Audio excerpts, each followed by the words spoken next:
In military planning, few things are more difficult than an amphibious landing, the attempt to take a hostile shore from the sea.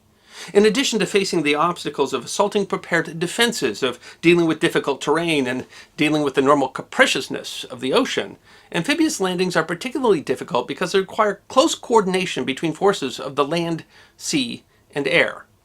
In May 1942, the Allies took on their first major amphibious operation of the Second World War. The Allied invasion of Vichy-controlled Madagascar is a little-remembered operation in a little-remembered theater of the Second World War, and yet is history that deserves to be remembered. France took control of the island of Madagascar through a series of interventions between 1883 and 1896 called the Franco-Malagasy Wars that overthrew the Merina Kingdom, which had ruled in Madagascar since the 16th century. France and Britain had both long sought influence over the approximately 226,000 square mile island, the fourth largest island on Earth, off the coast of Southeast Africa because of the island's resources and strategic location along the route to colonies in India and Southeast Asia. In 1882, France established a protectorate over the island, and in 1890, Britain accepted French influence over Madagascar in exchange for France accepting British influence over the island of Zanzibar. In 1897, largely in response to a growing nationalist sentiment and a fear of rebellion, France officially exiled the Marina Queen and established Madagascar as a French colony, called the Colony of Madagascar and Dependencies. The island includes a large bay on the northeast, then called Diego Suarez, which provides a protected harbor and was used by the French as a coaling station. In 1905, the port was used by the Russian fleet that was en route to Japan during the Russo-Japanese War that would eventually be defeated at the Battle of Tsushima. While the port had been one of the most coveted targets during the period when France and Britain competed for colonial influence, in 1940 it offered a new challenge. In just 6 weeks, starting in May of 1940, Germany had invaded and defeated France in the Low Countries, forcing the British to evacuate their expeditionary force at Dunkirk, and France to sign an armistice on June 22nd that represented de facto defeat in the creation of a collaborative French government in the city of Vichy. As a French colony, Madagascar was under the authority of the Vichy government, which was under the sway of the Germans, who were allied with Japan. Thus, there was a concern among the Allies that Madagascar would become a base for Japanese submarines. Japanese use of Madagascar would allow Japan to threaten Allied communication lines across the Indian Ocean, including the communications and supply routes to India, Australia, and the British Eighth Army fighting in North Africa. While there was initially hope that French colonies would side with the Free French forces under Charles de Gaulle, the disastrous 1940 attempt to capture the Vichy-held port of Dakar in French West Africa demonstrated that Vichy troops would not easily join the Allied cause. With rumors circulating about the French ceding the island to Japan, Britain started planning a peremptory invasion in March 1942, under the codename Operation Ironclad. But an Allied invasion of Vichy Madagascar was not a simple operation. British resources were already stretched, and initially Prime Minister Winston Churchill opposed an operation. The distance from Britain and resource demands elsewhere were the largest problems, but the island did have a viable defense force of some 8,000, mostly colonial troops, and small air and naval contingents that were enough to threaten operations. The port of Diego Suarez was considered to be the key, and British planners hoped that taking the port would compel the rest of the island to surrender. The naval force, under the command of Vice Admiral Edward Seifert, included ships of the Royal Navy, the Royal Australian Navy, and the Royal Netherlands Navy. The force included 2 aircraft carriers, HMS Illustrious and HMS Indomitable, the 26-year-old battleship HMS Ramillies, 6 light cruisers, and 22 destroyers, along with various support ships. The newest ally, the United States, was not in a position to aid in the invasion, but the U.S. Navy was able to take up responsibilities in the Mediterranean that allowed the Royal Navy to reallocate resources to the invasion. After the Battle of Dakar, Churchill had become wary of a joint operation with Free French forces, and the troops for the invasion in one of the most remote areas of operation would have to be drawn from elsewhere. The ground force would include some 15,000 troops, including No. 5 Commando, a battalion-sized unit of special forces. The force would eventually include regiments from South Africa and the British colony of Southern Rhodesia, as well as units of the South African Air Force. Although the terrain in Madagascar wasn't particularly suited for armored combat, the invasion force did include a special service squadron that included 6 Valentine infantry tanks and 6 Tetrarch light tanks. In service since 1940 and used extensively in the North African campaign, the infantry tank Mark III, commonly called the Valentine, was well regarded for being reliable and well protected, although its 2-pounder gun lacked a high explosive shell. It was thought that the French forces had no infantry weapons capable of penetrating the armor of the Valentine tanks. The rarely used Mark 7 light tank had entered service in 1938, the newest development in a line of light tanks designed to patrol Britain's vast empire. By 1942, the British had largely rejected the concept of light tanks, which had not performed well in combat, and had largely replaced them with armored cars. However, Tetrarchs were included in Operation Ironclad because it was thought that light tanks would be easier to deploy in an amphibious operation. It was also thought that the Tetrarchs might be better able to maneuver in the difficult jungle terrain where the heavier Valentines couldn't operate. Facing a colonial force that largely lacked heavy weapons, the hope was that even this small handful of tanks would make short work of any hardpoint defenses. The initial invasion began May 5th. The invasion plan called for an amphibious assault landing on 4 beaches on the west side of the tip of the island, which would allow the British forces to advance approximately 20 miles and approach the port defenses from the rear. While the landings generally went unopposed, the difficulty in amphibious operations was readily apparent, as the first Tetrarch light tank landed immediately bogged down in the mud, delaying the deployment of the rest of the armor. In general, the invasion force achieved surprise, but the attack stalled the defense of the French naval base at Ente-Serene. The base had a strong defense of trenches and pillboxes and was flanked by impenetrable swamps. The British tried a frontal assault on the morning of the 6th using their small force of tanks, but the terrain limited the tanks' ability to maneuver, and the French 75mm artillery pieces proved capable of destroying both the Tetrarchs and the Valentines. The bulk of the British tanks were destroyed or disabled. An initial attempt to flank the defenses by sending infantry through the swamps failed, as the flanking unit's radio failed and they were unable to coordinate the attack. The stalemate was broken with a daring maneuver. The destroyer HMS Anthony charged straight through the port defenses and unloaded 50 Royal Marines directly onto the quay. The Marines then proceeded to engage in what was described as disturbances in the town out of all proportion to their numbers. The defenses collapsed and the base surrendered on May 7th. Despite the losses to the armor, the initial invasion plan succeeded, capturing hundreds of enemy troops, with relatively few Allied casualties. Ferry Albacore bombers from HMS Indomitable attacked the French airfield at Arachart, destroying 5 of the French Marine Saulnier MS-406 fighters on the ground and damaging several others. The remaining planes of the small French air contingent fled south, giving Allied air superiority in the north. Ferry Swordfish, flying from Illustrious, damaged French ships in the harbor and sunk the French submarine Bevizier. A second French submarine, Monge, was sunk by the destroyers HMS Active and HMS Panther as it attempted an attack on HMS Indomitable on May 8th. However, the invasion plan failed in perhaps the most important way. The fall of Diego Suarez did not, as the British had hoped, cause the rest of the French defenders to surrender the island of Madagascar, whose terrain would be difficult to assault.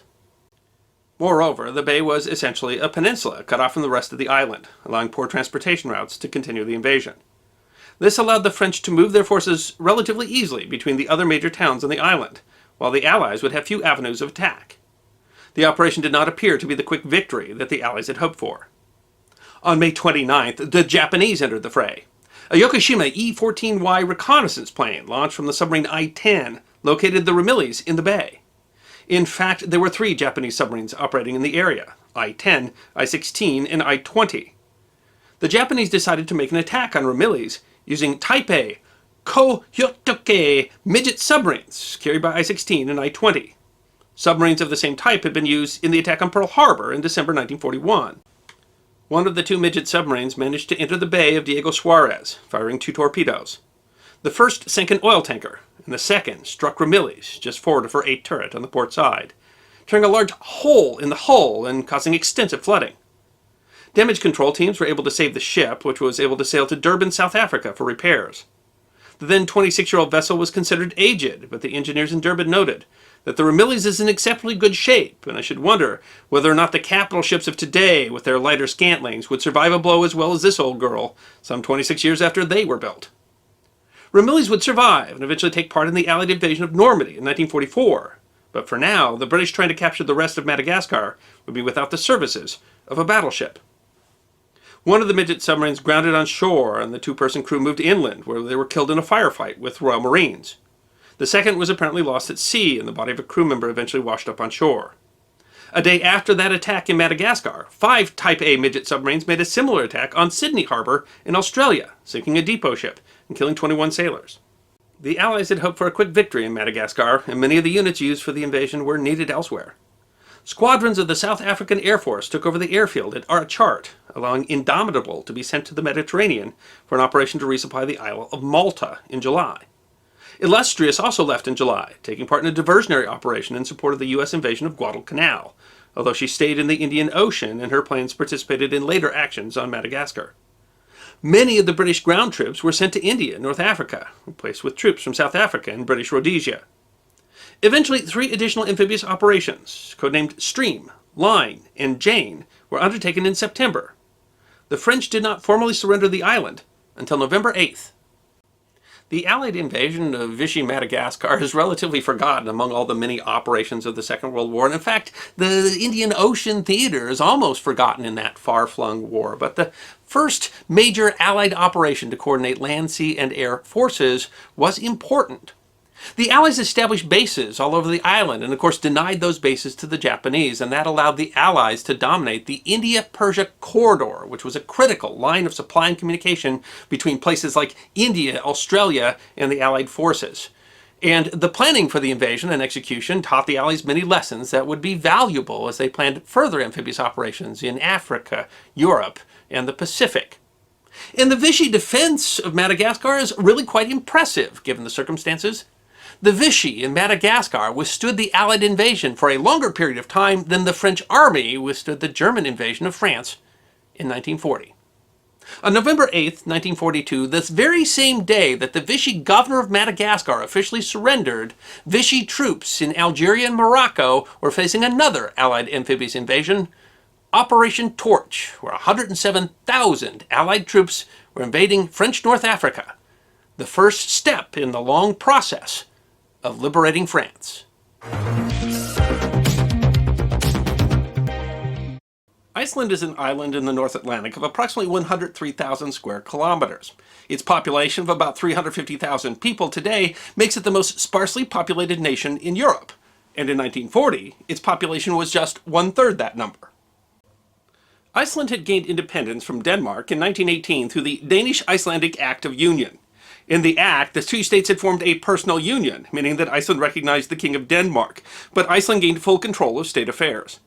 Iceland controlled its internal business and declared neutrality, but shared defense and foreign affairs as well as the monarch. Most of the nation's population was engaged in farming or fishing, and they had a small coast guard, no standing army. Its position was, however, strategic, sitting in the North Atlantic, be a perfect location for air and naval bases to either protect or to interdict trade between Europe and the United States. At the outbreak of the Second World War, Britain imposed export controls on Icelandic exports to Germany as part of its blockade, further depressing Iceland's economy, which had been hit hard during the Great Depression. Britain, however, offered Iceland assistance and sought to make them an ally and a belligerent that would allow Britain to not only operate bases from Iceland, but also to prepare a defense against any German attempt to take the island. But Iceland refused, instead choosing, as did Denmark, to remain neutral, disallowing visits by military vessels and aircraft of the belligerents. Germany invaded Denmark April 9, 1940, as a prelude to their invasion of Norway. Outmatched, the Danish armed forces were only able to resist for a brief battle. The German ground campaign lasted only 6 hours, and the Danish government capitulated, for fear that resistance would cause the Germans to bomb the capital of Copenhagen. The invasion demonstrated that Hitler did not feel the need to respect neutrality. Despite the conquest of Norway, Denmark continued to affirm both their independence and their neutrality. This put Great Britain in an awkward position, as they were now considering invading Iceland in order to prevent Germany from doing the same. The fear was not unfounded. After the conquest of Denmark and Norway, German Admiral Erich Raeder had presented a plan to invade Iceland, called Operation Icarus. Just as concerning to the British, the German presence in Iceland had increased during the 1930s. The German diplomatic delegation had grown and trade between the nations had increased. Given the lack of a strong defense force, it was even conceivable that the Germans already in Iceland might be enough to stage a coup. In April, Britain occupied the Faroe Islands, a small group of islands halfway between Norway and Iceland that were a county of Denmark, under the pretense of protecting the islands from German invasion. The government in the Faroe Islands protested, but acquiesced to the British occupation under the agreement that the British would not interfere with their internal affairs. In the end, Britain didn't need to fear a German invasion of Iceland. While Germany determined that it might be possible to take the island, they also determined that they couldn't defend it against the Royal Navy, and so that any garrison there would be cut off. At the time, Hitler was still placing his hopes in a negotiated peace with Great Britain. But unaware of Germany's plans, Britain decided to occupy Iceland. Churchill was even concerned that further negotiations with Iceland could cause the Germans to act, and so, on May 6th, the War Cabinet approved an expedition. The operation had to be prepared quickly, so the unit involved, the 2nd Royal Marines, did not have adequate time to prepare, and many of the troops were not conditioned for sea travel. Traveling in cramped conditions aboard the cruisers HMS Berwick and Glasgow, accompanied by destroyers HMS Fearless and Fortune, many of the Marines became seasick, and one of the new recruitees committed suicide. The British plan, codenamed Operation Fork, called for a surprise, but confused orders meant that a Supermarine Walrus float plane launched by HMS Berwick to scout for German submarines flew over the capital of Reykjavik, alerting the Icelandic government. They dispatched their small force of police officers with orders to tell the British that they were in violation of Icelandic neutrality. The vanguard of the British force, 400 Marines aboard HMS Fearless, arrived at the port. The situation could have been tense, even though the Icelandic force was greatly outnumbered. However, there was no confrontation. The British consul asked the Icelandic police to hold back the crowd so that the Marines could disembark, and they complied. The British moved quickly to capture the Germans that they knew were on the island. The German consul complained that Iceland was a neutral state, and was promptly informed that Denmark and Norway had been neutral states as well. Iceland protested and officially maintained a position of neutrality. However, they de facto cooperated with the British occupiers, who promised favorable business agreements, non-interference in Icelandic affairs, and the withdrawal of all forces at the end of the war, as well as to pay compensation for any damages. In addition, the British agreed to hire no more than 2,200 Icelandic civilians, so as not to disrupt the island's farming and fishing industries. The island was occupied by British and Canadian forces, but with troops needed elsewhere, Britain asked the United States to take over the occupation in June 1941. The change required the agreement of the Icelandic Parliament and occurred 6 months before Pearl Harbor, and so the U.S., still a neutral nation, occupied neutral Iceland. Iceland actually supported the shift, as England's survival in the war was not guaranteed at that point, and they feared an English defeat would result in a German occupation. The U.S. and Britain built bases in Iceland that were used for air and naval patrols that helped to defend the crucial line of supply between America and Canada and Britain and the Soviet Union. It was during the occupation, in May 1944, that Iceland held a referendum that allowed the dissolution of the Union with Denmark and the adoption of a new constitution. Allied forces vacated Iceland in 1947, but U.S. forces were back in 1951 to occupy a base after Iceland joined the North Atlantic Treaty Organization. The occupation of Iceland during the Second World War is still controversial among Icelanders. The United States and Britain built things like roads, bridges, ports, hospitals, and airports. And because there was so much economic development due to the war, some Icelanders refer to the war as the Blessed War. But others begrudge the insult to the nation's sovereignty, as well as the impacts on culture that came to an island where at some times the occupying forces represented fully a quarter of the population.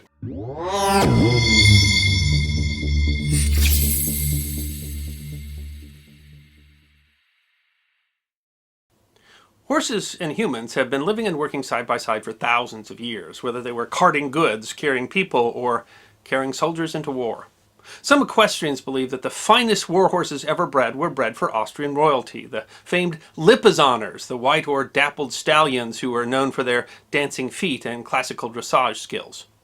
At the end of the Second World War, the finest breeding stock for horses throughout Europe, including the Lipizzaners, had been collected by the Nazi government at a stud farm near a town called Hofstow in Hitler's Sudetenland. As Germany collapsed, armies from both the East and the West were rushing to liberate occupied territories and to claim military and cultural assets. And these horses ran the risk of being killed in the fighting, being forced to haul military equipment, or even being eaten by hungry soldiers. A daring rescue in May of 1945 by men who were intent on preserving these legendary creatures deserves to be remembered. The Lipizzaners were originally bred from Spanish horses, taken and developed by the Habsburg nobles. The stud farm at Lipica, which is in modern-day Slovenia, claims to be one of the oldest continuing running stud farms in the world.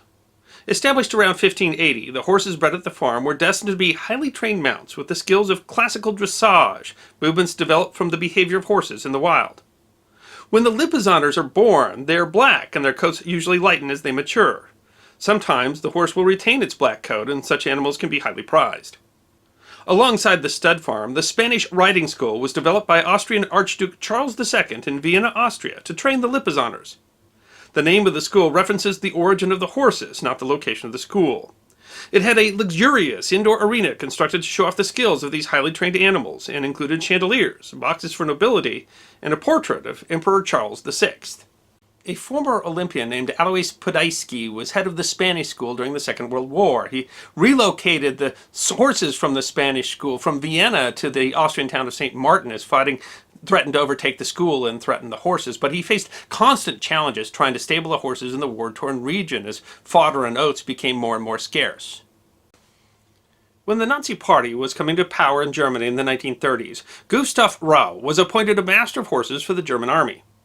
Horses were more difficult to come by in Germany than other nations at the time because of reparations the country was forced to make under the Treaty of Versailles. By the terms of the treaty, Germans had to export horses, creatures used to transport men and military weapons, with the goal of hobbling the country from further hostilities. This was a disadvantage to the Nazis, who were keen to get their horse breeding programs up and running in order to feed their military ambitions. At the height of the war effort, the German army was replacing more than 6,000 horses per month because of losses in combat or disease. Some historians estimate that 2,750,000 horses were used by Germany in World War II, and 60% of those animals died. Rau, who published a book called Horse Breeding in the National Socialist State in 1934, was interested in applying the theory of eugenics to horse breeding in order to create the perfect war horse for Germany. This idea appealed to Nazi leaders because it followed their own party ideals of the perfect human race and emphasized the importance of so-called pure bloodlines. In pursuit of this goal, Rau traveled throughout Europe confiscating valuable horses, focusing specifically on the Lipizaners. Rau gathered these animals at Hostow, Czechoslovakia, and developed a brand of the letter H pierced through with a dagger, referencing the ritualistic symbols of the Nazi Party's Lebensborn program for his horses. Rudolf Lessing, a veterinarian, was appointed by Rau to oversee the horses at Hostow. When Germany began to lose the war with the Allies pushing deeper and deeper into its territory, Lessing received a letter giving him instructions on who to talk to in the invading forces in order to save the horses. He approached the Americans about possibly surrendering the farm. Thoroughbreds were being slaughtered as the armies marched through Europe. There were stories about racehorses hesitant to pull a cart full of equipment being summarily shot. Others whispered about fabulous breeding horses being slaughtered for their meat. Though he wanted to save the animals, Lessing didn't have the authority to act on his own, and so he offered to take an American officer to confer with his commanding German officer to secure the agreement. Colonel Charles Hancock Hank Reed, who was part of General George Patton's invasion force, personally asked Patton for permission to save the horses. Patton reportedly replied, "Get them, make it fast," and essentially washed his hands of the matter. Though Patton loved horses and had in fact competed in the 1912 Olympic modern pentathlon, this was an extremely risky mission, and he did not want to face public scrutiny if it failed. Plus, with the end of the war in sight, he most likely did not want to lose further men in an effort to save horses. Reed sent Captain Tom Stewart, the son of a Tennessee senator, to perform the delicate diplomacy between the Americans and German leadership. He made it clear that if Stewart wasn't returned to American lines within 24 hours, the Americans would attack Hostow with guns blazing. Lessing and Stewart rode two of the horses deep behind enemy lines in an attempt to negotiate the surrender of the stud farm at Hostow. They first approached Lieutenant Colonel Hubert Rudowski, who was commander of the garrison at Hostow, but Rudowski refused to negotiate.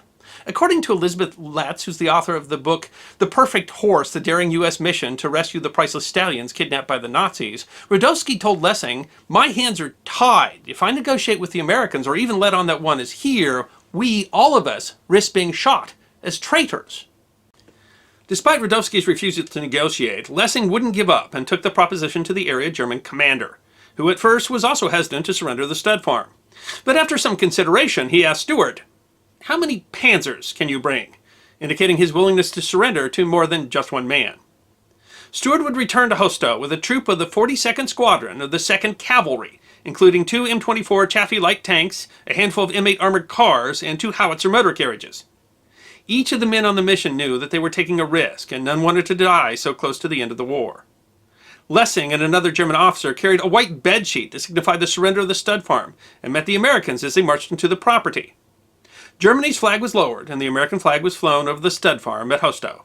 The horses were claimed by the Americans, and approximately 300 prisoners of war, who were being held at the farm, were also freed.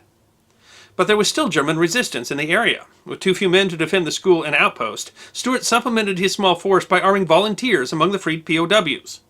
Still short on men, he contacted a group of anti-communist Russian Cossacks who had been operating in the area, commanded by a haughty prince named Amisow. The Cossacks had joined the Axis after the Nazi invasion of the USSR and were eager to escape ahead of the Red Army, who would most likely execute them. The prince and his excellent horsemen were happy to volunteer. Finally, Stuart rearmed a few of the German camp guards who volunteered to serve under American command. When the camp was attacked by remnants of the SS Regiment Deutschland, the mixed nationality force drove them off after a 5-hour battle. They were lucky that the attacking Germans had no armor to support them. But the horses were still not safe, as Hostow was in the Russian zone and the Red Army was heading their way. Reed, intent on saving the horses, was putting together the transport needed to move the horses west. In St. Martin, the Spanish riding school had officially been captured by Lieutenant General Walton Walker's corps. The horses, though, were still at risk because fodder was running out, and there was no way to know if the Americans would place any value on saving the Spanish riding school. Podolsky realized that he needed the school placed under the Americans' protection. Salvation came when Podolsky was asked to put on a show for General Patton. On May 7, 1945, he displayed the horses of the Spanish riding school in a show of classical dressage skills. At the end, Podolsky took off his hat to Patton, who saluted him in return. Podolsky approached the general and said, "The great American nation, which has singled out to save European culture from destruction, will certainly interest itself also in this ancient academy. So I'm sure I'll not plead in vain in asking you, General, for your special protection and help, for the protection for the Spanish riding school." Patton replied, "I hereby place the Spanish riding school under the official protection of the American Army in order to restore it to a newly risen Austria." The Spanish riding school and the stud farm at Hostow were both now officially under the protection of the American Army. The Germans officially surrendered at midnight the next day. The war in Europe was over. On May 15th, Reed was preparing for the massive relocation effort to take the 300 horses from Hostow, called Operation Cowboy. It was a complex undertaking with jury-rigged equipment and troops, many of whom had no experience with horses. Being breeding stock, most of the horses were not trained for the saddle and could be excitable. But Colonel Reed was determined to keep the horses in the hands of the Western Allies. He was concerned that the Soviets would be uninterested in preserving the Lipizzonder tradition, and there was even a fear that the Red Army, perpetually low on supply, might eat the prized horses. In addition, moving the horses was seen as an act of mercy in a terrible war. As Louis Holz, a lieutenant in the 2nd Cavalry, later said, "We thought we had a chance to save a sliver of culture for the rest of the world. We sensed the end of the war was in sight, and we were in the frame of mind to give credence to beauty once again." The Americans had to move the horses from the edge of their controlled territory back into Bavaria and away from the advancing Russian army. When Operation Cowboy hit the Czechoslovakian checkpoints on the way, Czech soldiers challenged the Americans' right to the animals and refused to allow them to pass. One of the Americans reportedly replied, "Open that gate, or I'll open it for you," and the tanks accompanying the stallions pointed their guns directly at the checkpoint. The parade of horses was allowed through. Operation Cowboy relinquished its charges at Mansbach, Germany. They arrived at night and had forgotten the long ramp used to move the horses from the trucks to the ground. While disembarking in the dark, a mare named Tompetta fractured a major bone in her leg and had to be put down. It was a heartbreaking loss for the men who had moved the animals from behind enemy lines back to Austria. Podolsky faced major difficulties in feeding and housing the animals in a country destroyed by war. Colonel Fred Hamilton, who was chief of the Army's remount service, wrote in a report, "In my opinion, if the U.S. does not acquire shipment of this breeding stock, in the near future it will be completely lost to the horse world." 151 of the horses were selected out of the group and shipped to the United States as spoils of war. The merchant marine ship Stephen F. Austin carried the animals to Virginia. One of the soldiers who served on the ship later told a newspaper reporter, "Noah was lucky. He had only one stallion. We had 70. The animals would later be sold to American breeders. One of the finest, a stallion named Vittitz, was sold for $8,100 in 1949. Adjusting for inflation, that amount would be more than $85,460 today. While Patton is often given credit for the rescue of the Lipizzonders, in fact he merely gave permission and was not directly involved. Despite his love for horses, he was unsentimental about war. In his diary, Patton wrote, "It struck me as rather strange that in the midst of a world at war, some 20 young and middle-aged men in great physical condition, who spent their entire time teaching a group of horses to wiggle their butts and raise their feet. Much as I like horses, this seemed to me to be wasted energy. But he added, on the other hand, it is probably wrong to permit any highly developed art, no matter how fatuous, to perish from the earth. And which arts are fatuous depends on the point of view. To me, the high schooling of horses is certainly more interesting than either painting or music. In 1950, Podolsky and the Lipizaners put on a show in Madison Square Garden, and there he met B. Patton, the widow of General George Patton. He said to her, I am very happy to show to you these horses, whom General Patton, a great American soldier, saved for Austria. B. Patton replied, I would give anything if my husband could be standing here instead of me, for he loved the Lipizaner so much, and handed Podolsky a single red rose. Colonel Charles Reed, the man who asked Patton for permission to save the horses at Hostow and was most singularly responsible for their rescue, was the most decorated U.S. World War II Cavalry Group commander. For his service, he received the Distinguished Service Cross, the Bronze Star, 2 Silver Stars, and the Purple Heart. He was also made a Chevalier of the Legion of Honor and awarded the Croix de Guerre with palms by France and presented the Order of the Fatherland Second Class by the Soviet Union. He died in 1980 at the age of 79. Some of the soldiers who participated in the mission to rescue the horses at Hostow described themselves as lucky, because while they were rescuing horses, other American troops were liberating concentration camps and seeing the most horrible things that humanity had to offer. Colonel Reed reportedly said, we were so tired of death and destruction, we just wanted to do something beautiful. The Lipizaner stallions are still beautiful today and travel the world performing shows of intricacy and skill.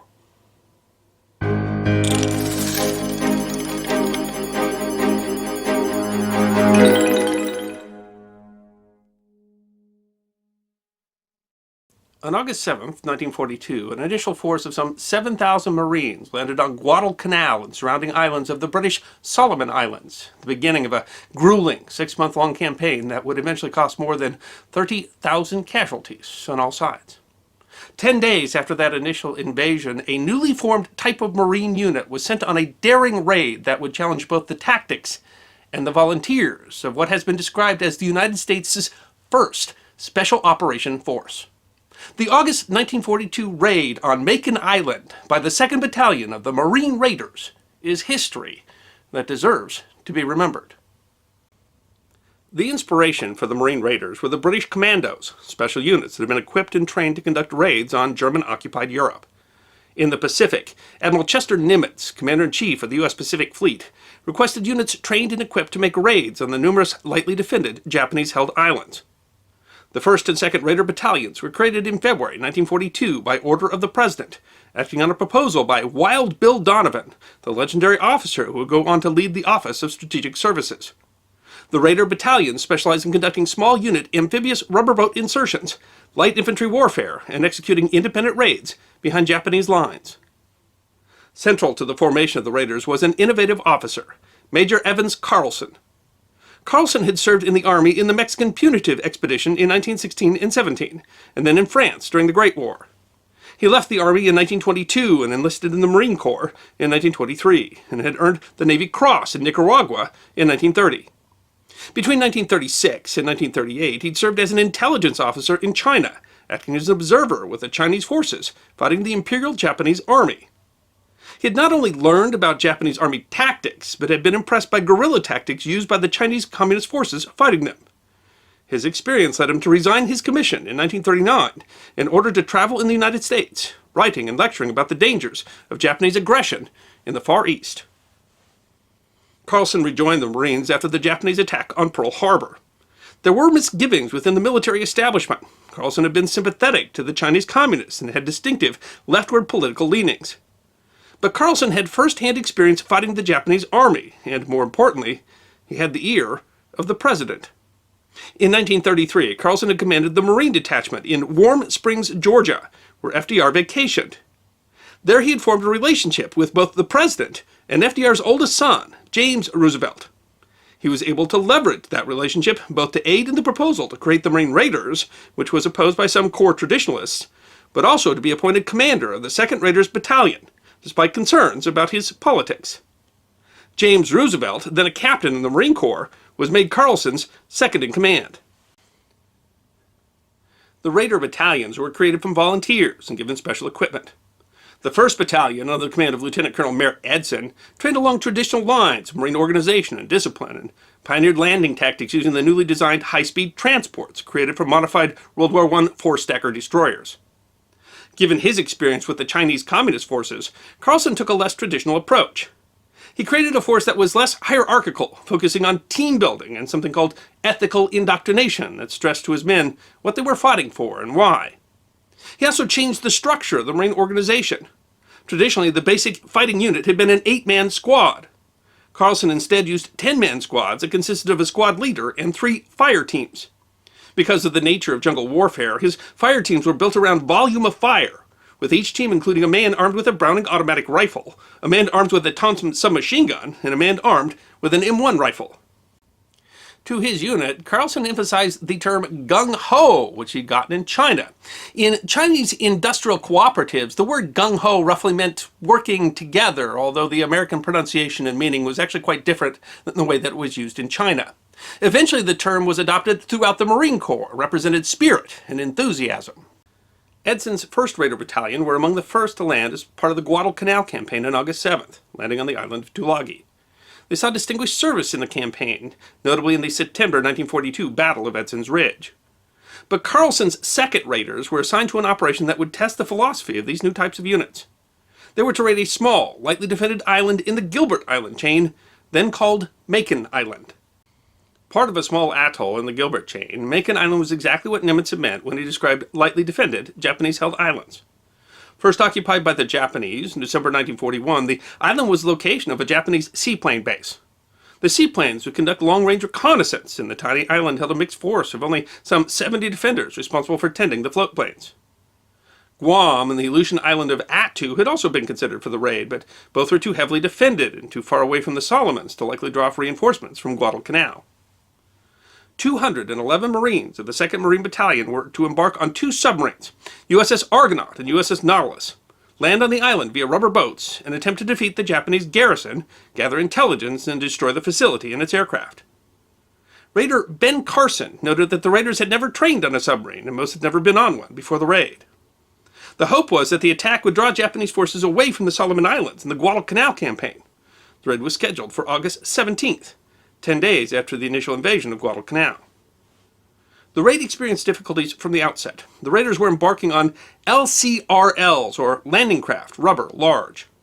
The rafts held 10 men, were powered by outboard motors. The plan had been to load the men in boats and then have the submarine submerged beneath them. But the morning of the 16th, after a 9-day journey from Pearl Harbor, the raiders were confronted by rough seas with high swells and rain.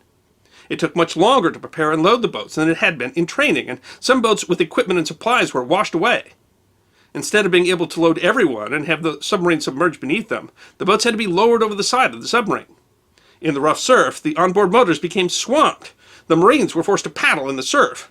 Carson said the whole thing was a confused mess. The Marines arrived on the island in a confused state, with equipment losses and the heavy surf. Carson described the night as dark as the inside of a black cow. A Marine from Company A accidentally discharged his weapon, potentially jeopardizing the entire operation. There were boats missing, including the boat carrying Lieutenant Oscar Petras, the commander of B Company. The raiders were originally supposed to land at 2 beaches, but Carlson recognized the difficulty in the high surf and decided to land all the raiders on a single beach. The order had been given by word of mouth, but Petras's boat had become separated from the others, and in the confusion didn't get the message. The 12 men made it to the second beach, only to find themselves the only ones there. The rest of the raiders had landed on the other beach, designated Beach Z. They had hidden their rafts, camouflaging them with palm fronds. The situation was confused. The advanced element under Sergeant Clyde Thomason had deployed to defend the landing beach, but some groups from Company B, originally intended for the other landing beach, had moved off on their own towards their original objectives. Carlson radioed the Nautilus, noting the disorganized landing. He described the situation as lousy. As dawn broke, he was able to better organize his raiders, and they started moving inland. They encountered island natives who were friendly and described the location of the Japanese garrison. As they moved inland, they started to run into sniper fire. Sergeant Thomason, who was at 6 foot 4 inches, too tall for Raiders' requirements and had to get a waiver to join the unit, at one point dauntlessly walked up to a house which concealed an enemy Japanese sniper, forced in the door, and shot the man before he could resist. As they moved towards the Japanese base, men of Company A spotted a truck carrying Japanese soldiers. Dean Winters of A Company was carrying a boy's anti-tank rifle. The British-made .55-inch rifle was popularly referred to as the elephant gun.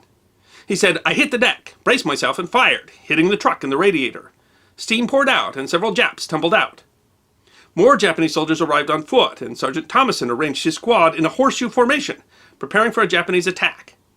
The Japanese charged with their bayonets fixed across open ground, one of the dreaded banzai charges. Thomason's squad was well prepared, cut them down. The Japanese opened up with machine guns. A platoon moved to flank them. The platoon took casualties, but silenced the guns.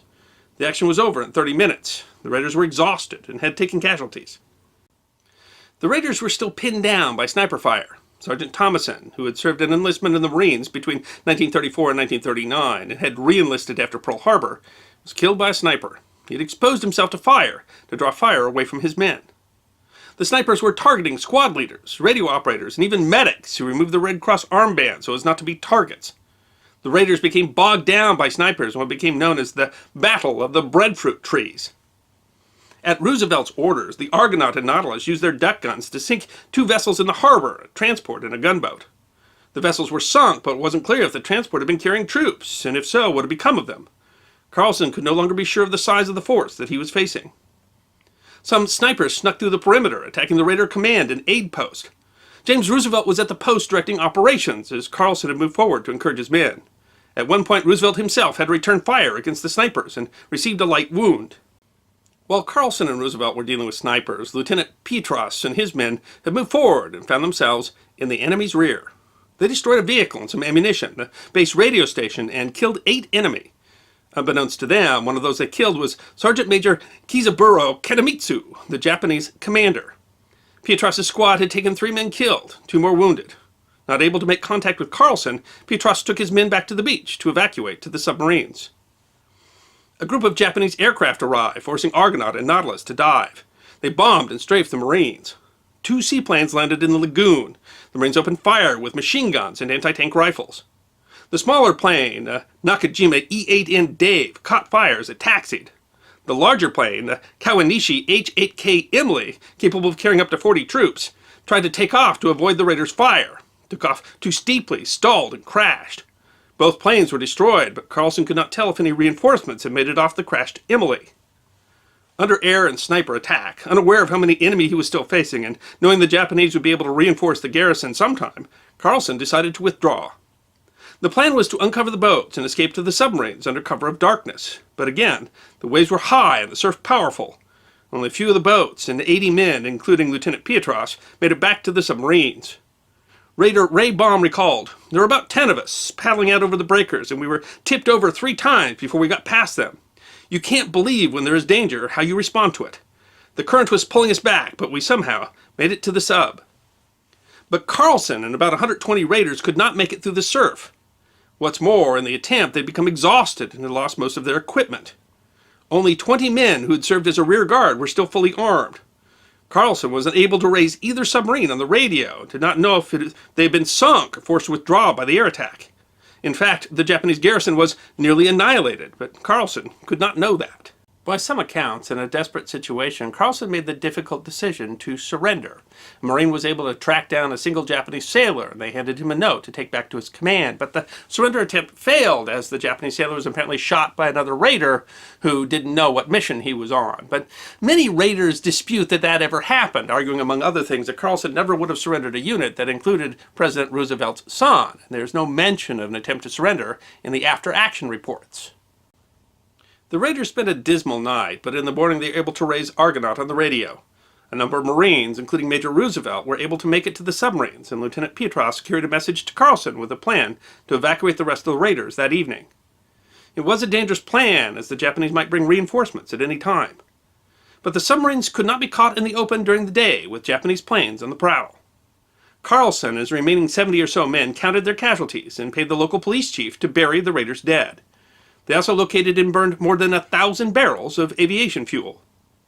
By lashing their rafts together and with the assistance of 2 native outrigger canoes, the remaining raiders, many of them wounded, made it back to the submarines that evening. There's still disagreement over whether the raid was a success or a failure. Despite the obstacles, the raiders had managed to annihilate the garrison on Makin Island. They had sunk 2 boats, destroyed 2 seaplanes, burned 1,000 barrels of airplane fuel. And despite the fact that they didn't capture any Japanese prisoners, they had captured intelligence in their headquarters that included details on the defenses of Japanese bases throughout the Pacific. While the raid does not seem to have achieved its primary objective of diverting reinforcements from Guadalcanal, the raid was a propaganda victory that improved morale at a time when war news was desperate for the nation. The raiders' surgeon, Dr. Stephen Stigler, recalled that when the raiders reached Pearl Harbor, by the time we got abreast of the first ship, they were out on deck, standing at attention, saluting us. Each ship we passed saluted us. They were playing the Marine Corps hymn, and they were cheering. It was all very emotional. The impact of the raid on U.S. morale was reinforced by the 1943 release of a film about the battle called Gung Ho, the story of Carlson's Makin Island raiders. In all, the raiders listed 18 men killed in combat and 12 missing. 9 of the 12 missing were apparently from a raft that had become separated on the last day. In the evacuation, there had been no way to do an accurate head count, and Carlson had assumed that those men had been picked up by the other submarine. Those 9 men were captured alive and eventually executed by beheading. In 1947, Japanese Admiral Koso Abe was convicted of war crimes for their execution and was sentenced to death by hanging. Makin Island was retaken from the Japanese in the November 1943 Battle of Makin Island. There was an attempt at the time to find the graves of the Marines who had died in the raid, but the location of the graves were not located at that point, and in fact the mass grave wasn't found clear until 1999. Through the use of DNA, the Marines were able to identify the 18 raiders who had been killed in combat, and one of the Marines that had been listed as missing in action. 6 of the sets of remains were sent back to families for burial, and the rest were buried in Arlington National Cemetery. For the raid on Makin Island, Carlson was awarded his 2nd Navy Cross. Major Roosevelt and Lieutenant Petros were also given that award. Sergeant Clyde Thomason was posthumously awarded the Medal of Honor. He was the first Marine of the Second World War to be awarded that medal. A Buckley-class destroyer escort that was commissioned in 1943 was named the USS Thomason in his honor. In 1944, a Casablanca-class escort carrier was named the USS Makin Island in honor of the raid on Makin Island, and that was followed up in 2006 by a Wasp-class amphibious assault ship. The motto of the USS Makin Island is, of course, Gung Ho.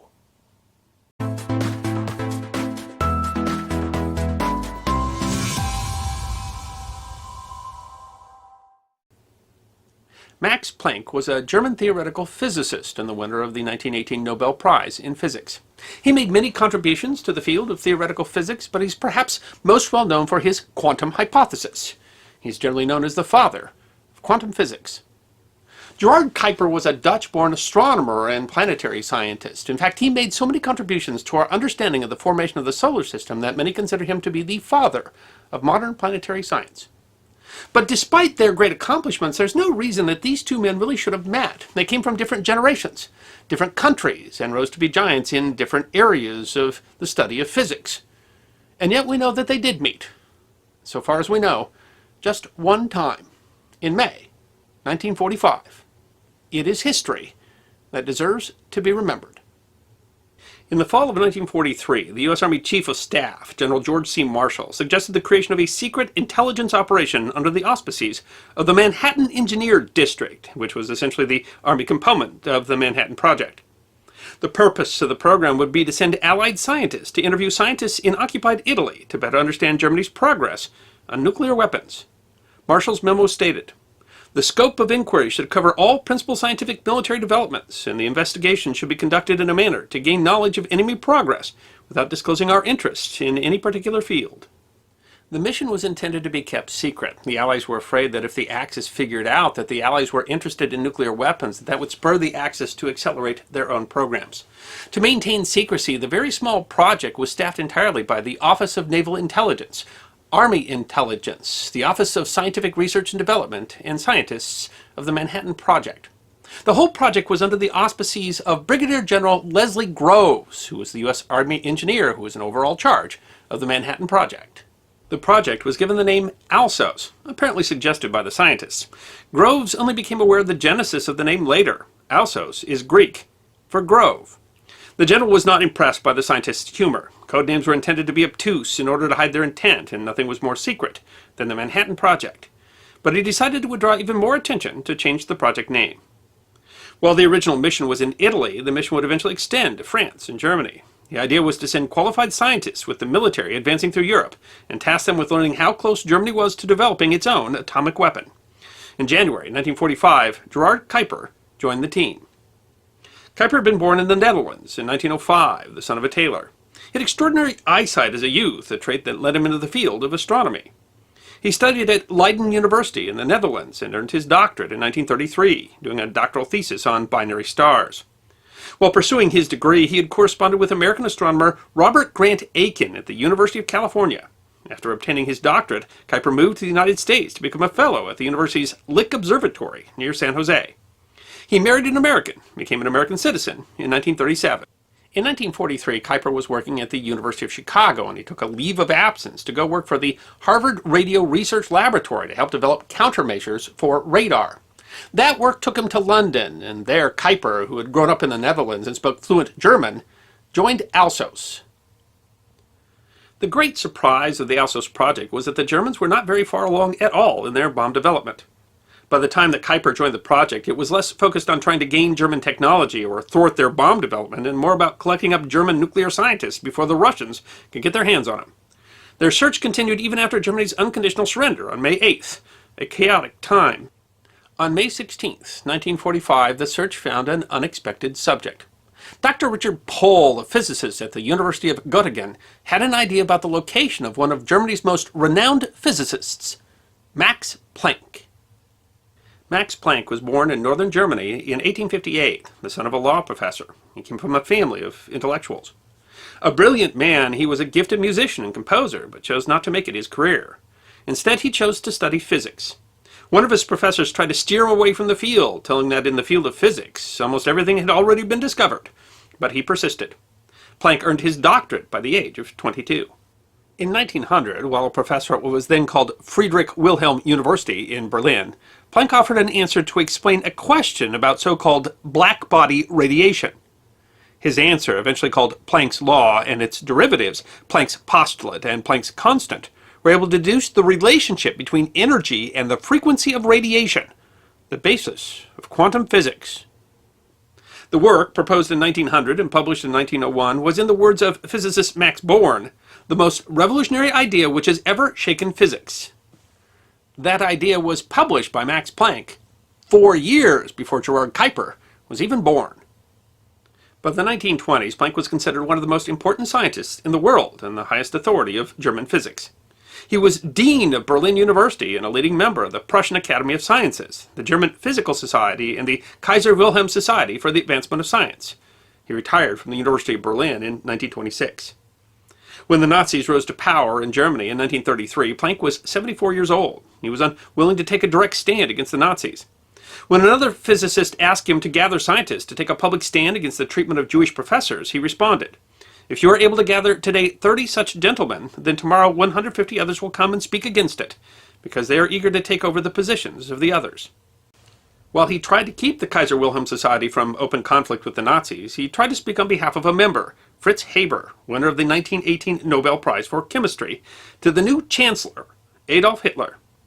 While Haber had served in the Ministry of War during the Great War and had converted to Christianity, he had been born Jewish, and Hitler didn't trust him. Planck's support for Haber put the aging scientist on the wrong side of the Nazis, and he was eventually forced to leave his positions within the German physics societies, which lost their own independence and were taken over by the government. He was criticized for continuing to support the works of Albert Einstein. Nazi critics called him a white Jew. The Nazi Office for Science declared that they were investigating his ancestry and declared him 1/16 Jewish. Max Planck might have been able to escape the country, but he thought that it was his duty to stay in Germany. Disaster came for Max Planck's family in 1944. His youngest son, Erwin, was implicated in the July 20th plot to kill Hitler. Erwin was convicted by Hitler's so-called People's Court and sentenced to death in October. Max Planck had tried to use all his remaining connections as one of the most famous scientists in German history to save his son, but to no avail. Irwin was executed by hanging on January 23rd, 1945. By then, Max was already hiding in the country. His home in Berlin had been destroyed in air raids in 1944. They had fled to a country home near Rogatz, but the town had become the front lines in April, and the Plancks had fled. Historian J.J. Heilbronn noted that Planck and his wife Marga often hid in the woods and slept in haystacks. The 87-year-old suffered from arthritis in his spine, where a vertebra had fused. His niece would later say that he often screamed from the pain. He and Marga were hiding at a dairy farm east of the Elbe River when Pohl reported the rumor of his location to Gerard Kuiper. The news of the location of the eminent physicist was not promising. The American advance had been stopped at the Elbe. Max Planck, on the other side of the river, was in the Soviet zone, and the Soviet army was advancing. The Soviets were taking a brutal revenge on Germany. A May 2015 issue of Scientific American noted, the survival rate of Germans captured by the Red Army hovered around 50%. Moreover, the countryside was full of desperate German soldiers and refugees. And Max Planck was of no interest to Alsos. He'd never been part of the German nuclear program. It was frankly not Gerard Kuiper's job to go beyond the American lines and risk his life running around in the lawless Soviet zone trying to chase after a geriatric retired physicist. But Max Planck was a legend, and Kuiper decided to act. In his book Planck, Driven by Vision, Broken by War, Brandon R. Brown, a professor of physics and astronomy at the University of San Francisco, said that the 40-year-old Kuiper fancied himself a daring fellow. He sought the permission of the scientific head of Alsos, physicist Samuel Goldschmidt, and, according to Brown, grabbed two soldiers, leapt in a jeep, and bounded across the post-apocalyptic landscape towards Rogatz. In the end, the daring rescue of Max Planck was not the adventure that it could have been. It turned out that the information that had been given to Kuiper was accurate. They were able to find Max and Margot, collect them up, and race away ahead of the Red Army. But the jeep ride was excruciating for the arthritic Max Planck, and he spent 5 weeks in a hospital before he could walk again. The Plancks were essentially penniless. All of their possessions had been lost. Even his scientific papers had been destroyed in the bombing, but they were able to live with a niece in Göttingen.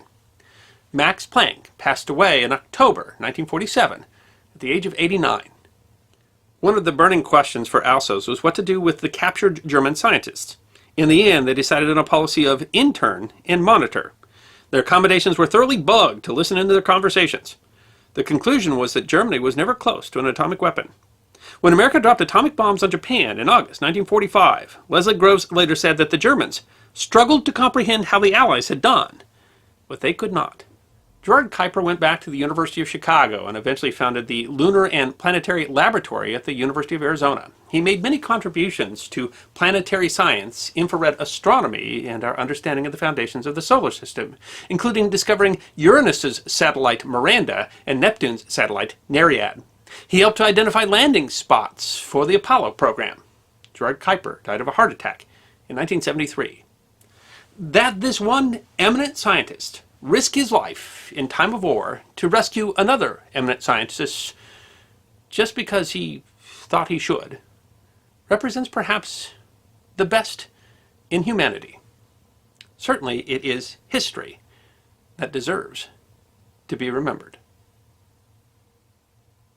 I hope you enjoyed this episode of The History Guy, short snippets of forgotten history between 10 and 15 minutes long. And if you did enjoy, please go ahead and click that thumbs up button. If you have any questions or comments or suggestions for future episodes, please write those in the comment section. I will be happy to personally respond. Be sure to follow The History Guy on Facebook, Instagram, Twitter, and check out our merchandise on teespring.com. And if you'd like more episodes on forgotten history, all you need to do is subscribe.